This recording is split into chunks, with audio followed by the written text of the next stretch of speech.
Assalamualaikum warahmatullahi wabarakatuh. Perkenalkan, nama saya Erlangga Triana Brilian. Nama saya Istiqomah Putri Wahyuningsi. Nama saya Lisa Amelia Sari. Nama saya Berliana Rini Puspitasari. Di sini kita akan mempresentasikan bab 8, yaitu tentang mengendalikan. Dalam bab 8 ini kita akan menjelaskan tentang yang pertama pengertian pengendalian, dan yang kedua strategi pengendalian, yang ketiga pendekatan pengendalian birokratis, dan yang keempat proses pengendalian organisasi, kelima tahap-tahap pengendalian, keenam tingkatan pengendalian, dan yang ketujuh pengendalian pada berbagai bidang dalam organisasi. Untuk materi yang pertama, saya akan menjelaskan pengertian pengendalian. Mengendalikan merupakan isu yang banyak dihadapi dan sangat penting dilakukan dengan teliti karena berkaitan dengan hasil kerja setiap bidang dalam organisasi. Mengendalikan pada bidang sumber daya manusia berarti memantau kegiatan sumber daya manusia untuk mengkonfirmasikan bahwa kegiatan itu sesuai dengan rencana. Mengendalikan dan merencanakan merupakan dua fungsi manajemen yang kembar siam, karena ketika para manajer mengendalikan aktivitas organisasi mereka harus membentuk rencana dan strategi. Perencanaan merupakan dasar untuk menetapkan kegiatan-kegiatan yang akan dilaksanakan di masa yang akan datang, dan untuk merealisasikannya akan dibutuhkan fungsi pengendalian. Para manajer akan mengatur pemanfaatan dan mengalokasikan sumber-sumber daya organisasi secara tepat untuk mencapai tujuan organisasi secara efisien dan efektif. Pengendalian adalah suatu proses untuk mengatur kegiatan-kegiatan organisasi yang dilakukan secara sistematis untuk menyesuaikan dengan rencana guna memperbaiki penyimpangan-penyimpangan yang terjadi. Mengendalikan merupakan tugas dan tanggung jawab setiap manajer pada setiap tingkat dan bidang dalam organisasi.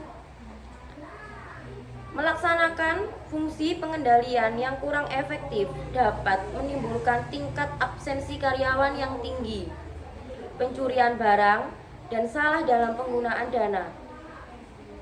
Konsekuensi dari tidak efektifnya fungsi pengendalian adalah tingginya biaya-biaya yang berakibat pada masalah profitabilitas. Pengertian lain tentang pengendalian organisasi adalah proses dalam mengatur setiap aktivitas yang dilakukan secara sistematis agar sesuai dengan harapan yang terdapat dalam rencana, target, dan rencana kerja. Batman dan Snell 2007 mengartikan bahwa pengendalian sebagai proses untuk mengarahkan setiap kegiatan individu untuk mencapai tujuan organisasi.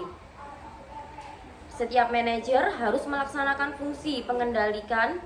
Walaupun pekerjaan telah dilaksanakan sesuai dengan rencana, sistem pengendalian yang efektif diketahui ketika seluruh kegiatan dapat diselesaikan dengan baik, yang membuat tercapainya tujuan organisasi secara efisien dan efektif. Materi yang kedua yaitu strategi pengendalian. Para manajer melaksanakan aktivitas pengendaliannya melalui 3 periode, antara lain pengendalian pasar, pengendalian birokratis, dan pengendalian kelompok. Pengendalian pasar, market control, merupakan strategi pasar untuk menarik perhatian pelanggan dan memenangkan persaingan di pasar. Pengendalian birokratis control merupakan peraturan, ketentuan, dan otoritas formal dalam melaksanakan kegiatan bisnis. Pengendalian semacam ini termasuk identifikasi kinerja organisasi yang terdiri dari prestasi sumber daya manusia, laporan keuangan, dan strategi pasar. Pengendalian kelompok, clan control, berbeda dengan dua jenis pengendalian sebelumnya yang mengarah pada strategi keunggulan perusahaan. Pengendalian kelompok lebih mengarah pada pengembangan sumber daya manusia untuk meningkatkan nilai-nilai perusahaan melalui norma dan aspek-aspek lain yang berkaitan dengan budaya perusahaan. Materi yang ketiga yaitu pendekatan pengendalian birokratis. Pengendalian organisasi dapat dilakukan dengan mengetahui situasi-situasi sebelum, saat berjalan, dan setelah kegiatan terjadi. Ada 3 jenis pengendalian berdasarkan pada waktu terjadinya peristiwa. Yang pertama, feed forward control, yaitu pengendalian dilakukan sebelum kegiatan operasional dilakukan. Kebijakan polis, prosedur, dan peraturan regulation. Lebih baik mengantisipasi sebelum timbul masalah. Yang kedua, concurrent control. Pengendalian dilakukan pada saat kegiatan melaksanakan penggerakan dan pengawasan atas kegiatan yang dilakukan perbaikan. Yang ketiga, feedback control. Menggunakan informasi untuk memperbaiki penyimpangan yang timbul atas kegiatan. Materi yang keempat, proses pengendalian organisasi. Pengendalian efektif memerlukan informasi-informasi sebagai dasar dalam merumuskan standar kinerja, performance standard, membandingkannya dengan kinerja yang sebenarnya, actual performance, untuk dijadikan sebagai dasar dalam mengambil tindakan. Langkah awal yang harus ditentukan adalah standar kinerja, work standard, yang dijadikan sebagai sasaran spesifik yang diciptakan dalam proses perencanaan yang digunakan untuk mengukur kinerja. Robbins dan Coulter tahun 2005. Materi yang kelima, tahap-tahap pengendalian. Setiap perumusan dalam menjalankan usahanya memiliki tujuan untuk memuaskan pemangku kepentingan, inovasi, dan keuntungan. Langkah awal dalam mencapai tujuan organisasi adalah menentukan standar kinerja yang dijadikan sebagai acuan untuk mencapai tujuan. Standar adalah target kinerja yang diharapkan yang dijadikan sebagai perbandingan dengan kinerja sebenarnya. Tahap-tahap pengendalian dalam organisasi ada 4, yaitu yang pertama, menetapkan standar kinerja. Yang kedua, menilai kinerja. Yang ketiga, membandingkan standar kinerja dengan hasil penilai kinerja. Yang keempat, mengambil tindakan. Menetapkan standar. Langkah awal dalam pengendalian adalah menetapkan standar. Menetapkan standar berarti menetapkan besarnya tanggung jawab setiap individu atau kelompok dalam organisasi. Standar adalah kriteria yang ditetapkan sebagai ukuran yang dapat dijadikan perbandingan dengan kinerja sebenarnya. Kinerja sebenarnya, organisasi membuat laporan hasil kerja setiap bidang yang dilakukan setiap periode sebagai pertanggungjawaban kepada organisasi. Setiap pekerjaan memiliki karakteristik yang berbeda, sehingga ukuran setiap pekerjaan juga berbeda. Sebagai contoh, setiap tenaga penjual sepeda motor memiliki tanggung jawab untuk menjual 6 sepeda motor setiap bulan. Membandingkan standar kinerja dengan kinerja sebenarnya.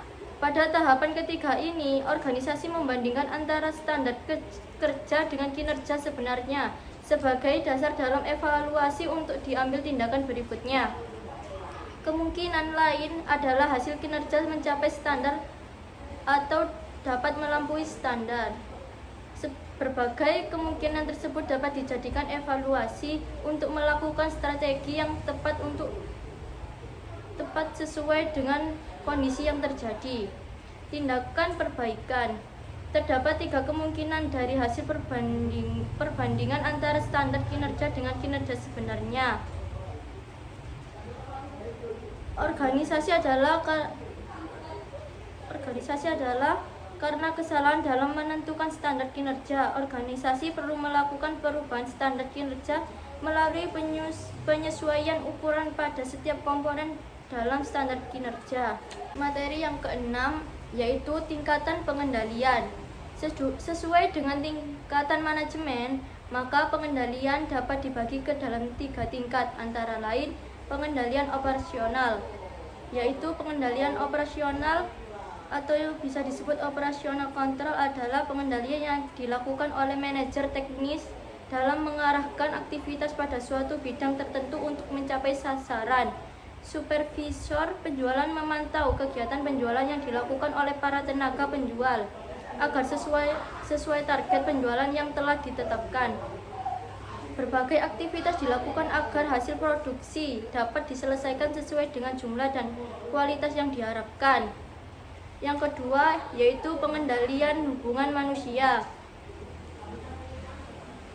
Manajer sumber daya manusia melaksanakan pengendalian pada kegiatan pengadaan, pengembangan, pemberian kompensasi, pengintegrasian, pemeliharaan, dan pemisahan sumber daya manusia. Pengendalian pada tingkat ini disebut pengendalian hubungan manusia atau human relation control, yaitu melaksanakan aktivitas-aktivitas teknis dan manajerial dalam mengarahkan dan menggerakkan untuk mengalokasikan dan memanfaatkan sumber-sumber daya organisasi secara tepat. Yang ketiga, pengendalian manajerial control lebih menekankan pada mengarahkan seluruh kegiatan organisasi secara umum dalam menyesuaikan rencana dengan hasil-hasil kerja dalam jangka panjang. Kegiatan manajerial berkait dengan strategi organisasi dalam mencapai tujuan jangka panjang. Selanjutnya, pengendalian pada berbagai bidang kegiatan dalam organisasi. Seperti dalam PPT berikut, pengendalian dapat dilakukan pada berbagai bidang kegiatan dalam organisasi, antara lain pengendalian pada bidang sumber daya manusia, pengendalian keuangan, pengendalian produksi, dan pengendalian pemasaran.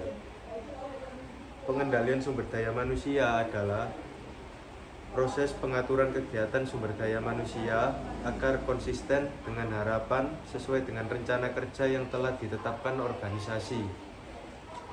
Pengendalian keuangan merupakan kegiatan yang dilakukan manajer keuangan berkaitan dengan sumber dan penggunaan dana. Manajer keuangan bertanggung jawab untuk mengendalikan pengalokasian dan penggunaan dana sesuai dengan fungsinya. Pengendalian produksi adalah suatu kegiatan yang menyesuaikan hasil produksi dengan standar produksi. Standar produksi dapat ditetapkan sesuai dengan jumlah, kualitas, bentuk, warna, dan lain sebagainya yang telah ditetapkan melalui ukuran-ukuran produksi. Selanjutnya, pengendalian pemasaran melaksanakan pengaturan strategi pemasaran untuk menempatkan produk di pasar. Berbagai strategi dilakukan manajer pemasaran untuk unggul di pasar dan memenangkan persaingan. Pada intinya, rangkuman dari bab 8 adalah pengendalian merupakan tugas manajer untuk menggerakkan dan mengarahkan seluruh aktivitas organisasi untuk menyesuaikan standar pekerjaan dengan hasil kerja pada setiap bidang dalam organisasi. Tujuan dari pengendalian adalah untuk mengetahui penyimpangan penggunaan sumber-sumber daya organisasi. Tujuan utama fungsi ini adalah agar sumber-sumber daya organisasi dapat dialokasikan dan dimanfaatkan sesuai dengan rencana, baik untuk jangka panjang, menengah, dan pendek. Sekian dari kelompok kami. Mohon maaf apabila ada salah kata. Saya akhiri. Assalamualaikum warahmatullahi wabarakatuh.